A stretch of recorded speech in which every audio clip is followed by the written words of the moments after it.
Bismillahirrahmanirrahim. Assalamualaikum warahmatullahi wabarakatuh. Alhamdulillahilladzi arsala rasulahu bil huda wa dinil haqq liyudhhirahu 'alad dini kullihi walau karihal kafirun. Wa sallallahu ala sayyidina Muhammadin wa ala alihi wa sahbihi ajma'in, amma ba'du.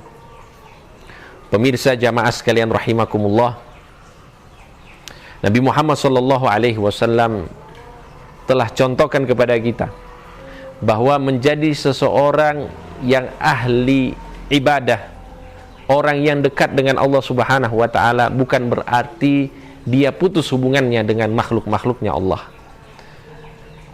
Bahkan sebaliknya, orang yang makin dekat dengan Allah, makin baik hubungannya dengan Allah Subhanahu wa ta'ala, seharusnya dia menjadi lebih baik hubungannya dengan sesama makhluk-makhluknya Allah Subhanahu wa ta'ala. Karena seorang muslim yang hakiki ialah seorang muslim yang baik hubungannya dengan Allah, hablum minallah, dan juga baik hubungannya dengan manusia, hablum minan nas. Dan ini adalah kesempurnaan teladan dari Nabi Muhammad sallallahu alaihi wasallam, yang kita umat Nabi Muhammad sallallahu alaihi wasallam diperintahkan oleh Allah Subhanahu wa taala untuk mengikuti Nabi Muhammad SAW dalam segala hal, apalagi dalam hal akhlak, yang pada akhir-akhir ini sudah mulai jauh kita dari akhlaknya Nabi Muhammad SAW. Allah Subhanahu wa taala berfirman, laqad kana lakum fi rasulillahi uswatun hasanah. Sungguh terdapat bagi kalian di dalam diri Nabi Muhammad SAW suri tauladan yang baik. Maka kalau kita ingin mencontoh sesuatu yang baik, jadikanlah Nabi Muhammad SAW sebagai panutan kita. Nabi Muhammad SAW sepakat, kita yakin bahwa Nabi Muhammad adalah sebaik-baik makhluk yang hubungannya dengan Allah Subhanahu wa ta'ala, rasa takutnya kepada Allah Subhanahu wa ta'ala, ketakwaannya kepada Allah Subhanahu wa ta'ala, tidak ada yang mengalahkan Nabi Muhammad. Akan tetapi yang kita lihat dari Nabi Muhammad, beliau hubungannya dengan orang lain, dengan para sahabatnya, itu sangat harmonis, sangat baik. Tidak menunjukkan bahwa orang yang ahli ibadah maka dia akan jahat kepada orang lain, tidak. Tapi dia sangat baik. Bahkan dalam pemilihan kata sekalipun, orang-orang yang ada di sekitarnya itu beliau memakai istilah sahabat. Sahabat adalah teman, padahal mereka itu adalah pengikut Nabi Muhammad.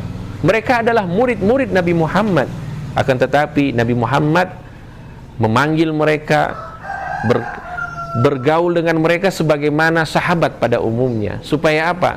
Supaya di sini tidak ada batas antara mereka dan Nabi Muhammad sallallahu alaihi wasallam. Dan ini adalah contoh dari Nabi Muhammad sallallahu alaihi wasallam, bahwa seorang muslim yang dekat dengan Allah Subhanahu wa taala seharusnya dia juga memiliki hubungan yang baik dengan sesama makhluknya Allah Subhanahu wa taala, apalagi manusia. Rasulullah sallallahu alaihi wasallam bersabda, "Al-muslimu man salimal muslimuna min lisanihi wa yadihi." Orang muslim yang hakiki ialah orang muslim yang tidak menyakiti saudaranya, baik dengan lisan maupun dengan tangannya. Dia tidak menyakiti saudaranya dengan perkataan, tidak menyakiti saudaranya dengan perbuatan. Nah, ini adalah seorang muslim. Maka kalau kita bergaul dengan orang lain, ikut Nabi Muhammad SAW, jangan sakiti orang lain. Semampu kita, jaga diri kita untuk tidak menyakiti orang lain. Maka dengan itu kita akan mendapatkan predikat muslim hakiki. Dan apabila kalau kita memiliki kelebihan, ada kebaikan dan manfaat yang bisa kita berikan kepada orang lain, maka kita berikan hal tersebut sebagaimana yang disabdakan, yang didauhkan oleh Nabi Muhammad SAW kepada kita, untuk tidak menyakiti orang lain. Demikian juga kalau kita memiliki kelebihan, kita berikan manfaat kepada orang lain. Orang yang memiliki ilmu, dia berikan ilmu kepada orang lain. Orang yang memiliki harta, dia berikan hartanya kepada orang lain. Orang yang memiliki jabatan, maka dia akan mudahkan bagi orang-orang yang merupakan saudaranya kaum muslimin, dan ini adalah semuanya adalah akhlaknya Nabi Muhammad SAW. Nabi Muhammad SAW bersabda, khairun nasi anfa'uhum linnas. Sebaik-baik manusia ialah yang paling banyak manfaatnya kepada manusia yang lainnya.